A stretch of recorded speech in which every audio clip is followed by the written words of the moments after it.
पाय उचलत राहील उचलतो पाय. अरे वा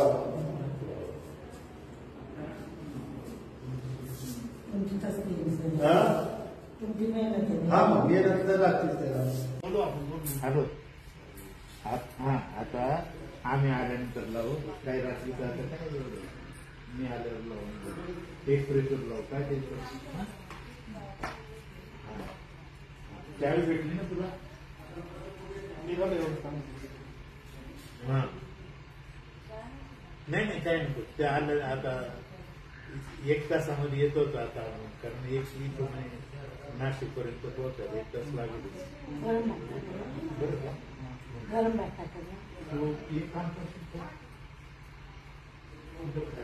का कुठून आलते अजय पण? नाशिकहून आलते. काय त्रास होता तुम्हाला? मला पडले होते ते गुडघे माझे